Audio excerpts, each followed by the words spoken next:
Welcome to আজকে পড়তে চলেছি আকস্মিক, নিহার রঞ্জন গুপ্তর লেখা।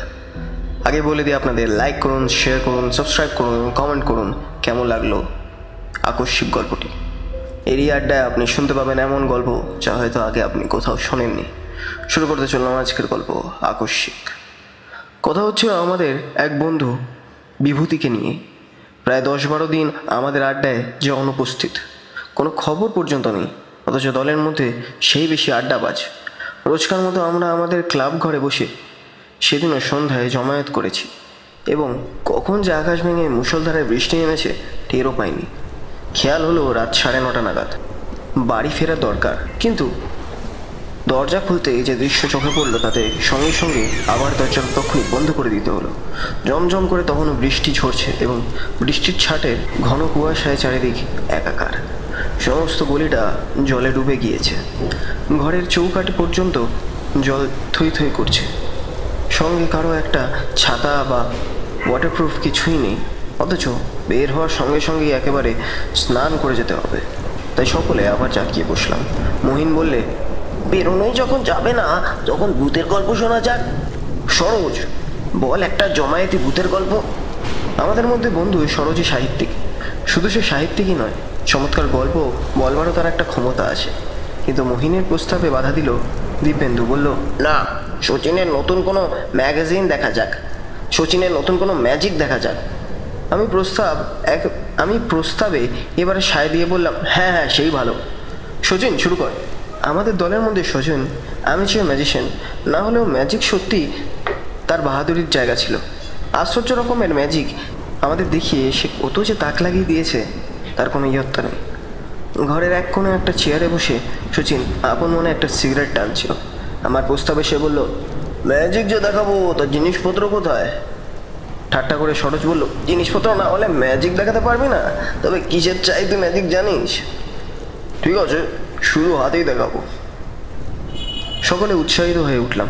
ঘরের আলোটা নিভিয়ে দিয়ে শচীন বললে, আলোটা নিভিয়ে দিয়ে একটা ক্যান্ডেল জ্বালিয়ে টেবিলের উপর রাখ। শচীনের কথা মতো তাই করা হলো। একটা মাত্র ক্যান্ডেলের আলো ঘরের অদ্ভুত এক আলো ছায়া সৃষ্টি করেছে। আলোর শিখায় একটা ছায়া আধো আধারে দেয়ালের গায়ে কাঁপছে। বাইরে সামনে পড়ছে বৃষ্টি। শচীন তার পূর্বেই আসনে বসে। আমরা 12 জন ঘরের একদিকে গা ঘেঁষাঘেঁষি করে বসেছি। কিরে কইরে, শুরু কর ম্যাজিক, সরোজ বলল। চুপ কর, কথা বলিস না, ভারী গলায় শচীন বলল। তারপর সবাই চুপচাপ।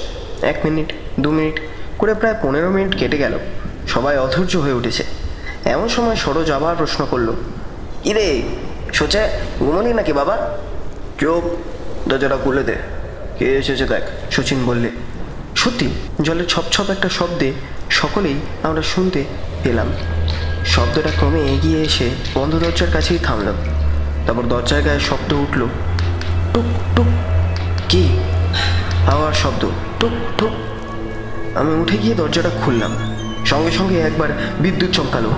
সে খানিক আলোর দীপ্তিতে দেখলাম এ যেন একজন দৌড় করাতে নিঃশব্দে দাঁড়িয়ে আছে, অস্পষ্ট একটা ছায়ার মতো। কে? কিন্তু আগন্তুক আমার প্রশ্নের কোন সাড়া দিল না।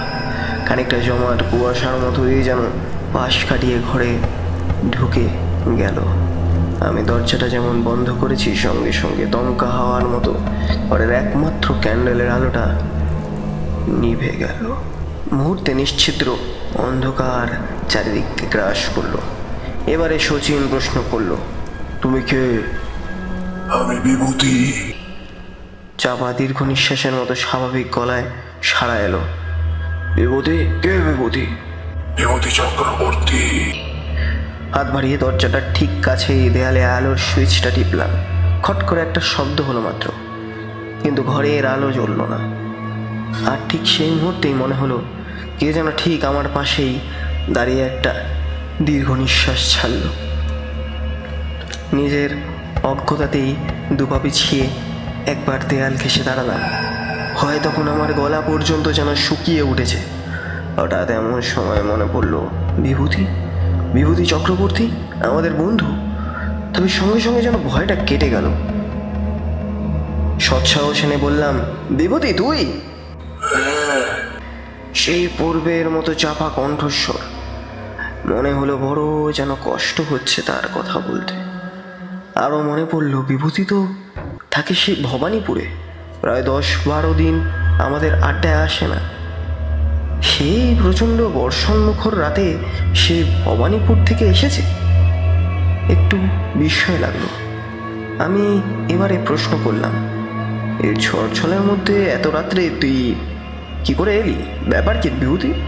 বিভূতি আমার প্রশ্নের কোনো জবাব না দিয়ে শচীনকে সম্বোধন করে বলল, শচীন, আমাকে তুই দেখেছিলি কেন?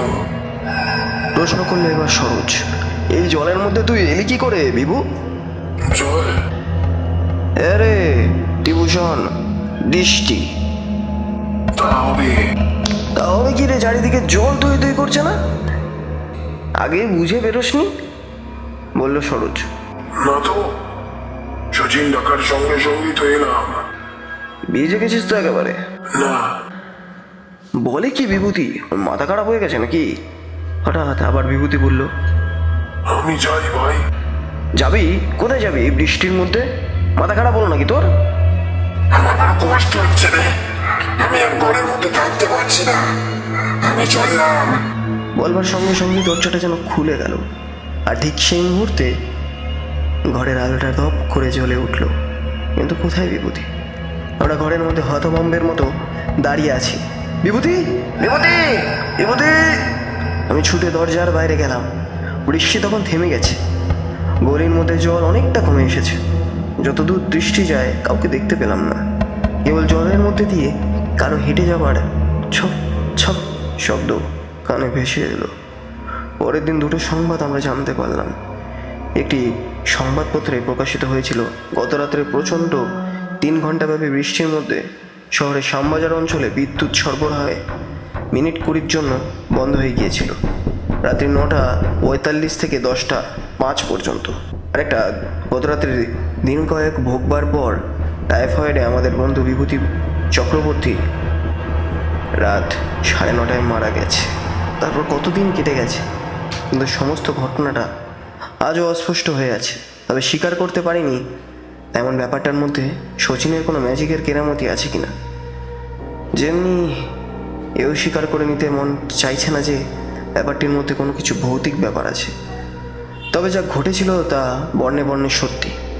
ধন্যবাদ। কেমন লাগলো আপনার এই গল্পটি? এরিয়া আড্ডায় আরও নতুন গল্প আসছে। লাইক করুন, শেয়ার করুন, সাবস্ক্রাইব করুন আরও এরকম অজানা গল্প শুনতে। হয়তো এর পরের সেগমেন্টে আমি কিছু সত্যি ঘটনা আনতে চলেছি, সেগুলো শুনে আপনাদের কেমন লাগবে আপনারা জানেন কমেন্ট করে। লাইক করুন, শেয়ার করুন এবং সাবস্ক্রাইব করুন আমার চ্যানেল এরিয়া আড্ডাকে। ওয়াক অ্যান্ড টক থেকে হয়েছে এরিয়া আড্ডা। ধন্যবাদ। আর আপনাদের বলে দিই, পরের গল্পটিতে ভৌতিক গল্প নাও হতে পারে, নীল মানুষ সত্যি আসতে চলেছে। নীল মানুষের শেষ অংশ থেকে কী হবে আপনারা ভেবে নিন। ঝড় বৃষ্টির রাতের আরও গল্প আমি দেখছি খুঁজে, যেগুলো আপনাদের কাছে আমি পরিবেশন করতে চাই। আসলে ঝড় বৃষ্টির রাতের গল্পগুলি কালবৈশাখীর অপেক্ষাতেই আস্তে আস্তে তৈরি করা হচ্ছে। আমাদের টিমের মধ্যে যারা আছে তারা বিভিন্ন রকমের নতুন গল্প খুঁজছে। সেরা ভৌতিক গল্পের মধ্যে আরও কিছু কিছু বড় গল্প চেষ্টা করছি আমার, কারণ ছোট গল্প অনেক হয়ে গেছে। বড় গল্প পড়তে একটু সময় লাগে এবং সেই গল্পগুলোতে ভিউজ আজকাল বেশি আসছে না। শেষ বড় গল্প আমার নীল মানুষের আর্ক 1 ছিল, যাতে সেমন একটা লাইক বা সাবস্ক্রিপশন কিছুই বাড়েনি, এমন কেউ পছন্দ করেনি। তবে এটা বলতে পারি, করতে আমার বেশ খাটুনি হয়েছিল। এখনকার বড় বড় ইউটিউবাররা ইউজুয়ালি বড় গল্পই দেয়, আর এই সেগমেন্টে আমিও চাইছি বড় গল্প আনার। হয়তো 2-3টে গল্প একসাথে দেবো, যাতে আরও বড় লাগে, আপনাদের শুনতে ভালো লাগে। আসলে বেঞ্জ ওয়াচিং কালচারটাকেও তো প্রমোট করতে হবে। আমি জানি আপনাদের মধ্যে বেশিরভাগ লোক কোনো কাজ করতে করতেই গল্পটা শুনছেন। কাজ করতে করতে গল্প শোনা আমারও অভ্যাস। আসলে এতে অলসতা কাটে আর সঙ্গে একটা সুন্দর গল্পও শোনা যায়। ধন্যবাদ। লাইক করুন, শেয়ার করুন, সাবস্ক্রাইব করুন আমার চ্যানেল এরিয়া আড্ডাকে।